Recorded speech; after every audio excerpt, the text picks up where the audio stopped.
Right, so I get asked a lot about motivation, and people say, Tate, what motivates you? And I find that I think that's a stupid question. What motivates me? Because I don't want to be a loser. Like, who wants to be a loser? I've always wanted to be rich because I know I deserve to be rich because I see how many stupid people are rich. Look at any rapper and look at any of their interviews and see how low their IQ is. And these people are millionaires. We got a special guest in the building, Tekashi 6ix9ine. I'm the hottest artist in the city.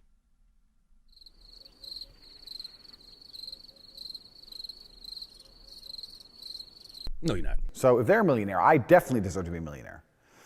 So I've always had motivation for the same reason I want to be big and strong and rich, and I want to be all these things because I'm me.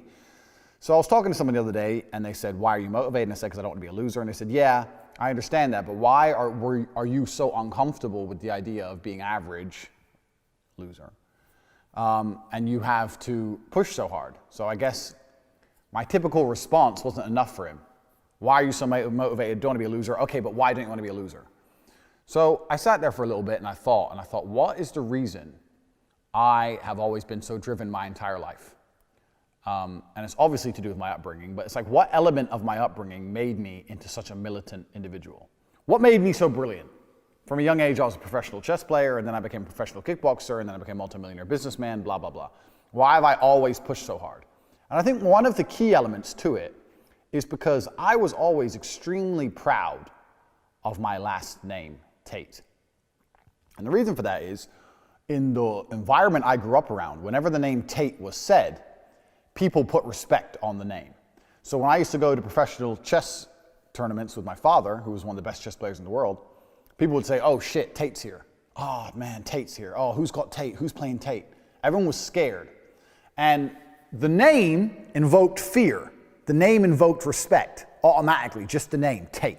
Every time something was happening to me that was difficult or I had a challenge ahead of me, etc., I was motivated with my own last name. So it's like, oh, Dad, I'm worried about this, or Mom, I'm scared about this. And they say, yeah, but you're a Tate. It's like, oh yeah, I am scared, but I am a Tate. So it's okay, because I'm a Tate. Even now, even as successful as I am, most people would look and go, oh, look at my child, they've done this, they've done this, they've done this. I guarantee as a child I outperformed any of you as children, and I guarantee if you have children, I outperformed your child. This is the reality of it. I was moved up 3 grades in school, I had one of the highest SAT scores in history, I was a chess champion at age 5, blah, blah, blah, blah. I was a state chess champion in the under 16-year-olds at age 5, the youngest in history. In fact, I remember being 5 years old and playing a whole bunch of 10-year-olds. There's 4 of them on a team against me. I remember sitting there and whooping them all. So I was a genius, child genius, adult genius, whatever.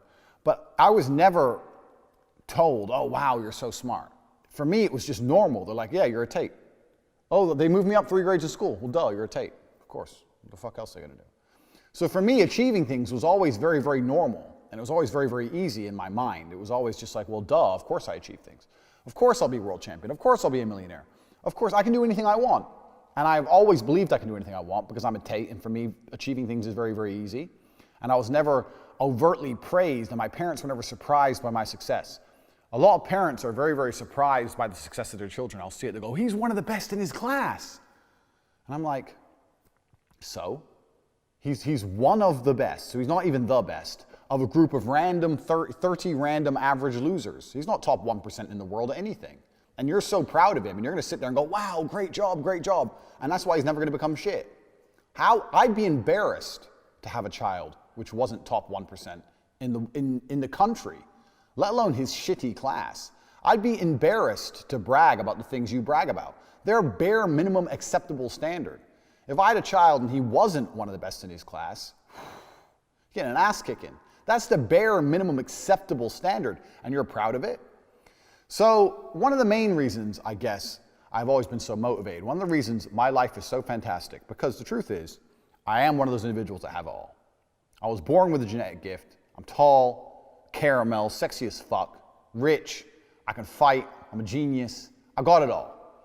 And one of the reasons I've taken such marvelous advantage of my genetic gifts and used them so beautifully and exploited them is because I was always understanding that, one, my name means something and I have to live up to my name and I have to succeed, because when people say the name Tate, it needs to mean something. So just like in the chess halls when the name Tate was said, now in the kickboxing world, if the name Tate is said, people know it means something. You guys are here, if you follow me and you watch my whole life, et cetera, et cetera, et cetera.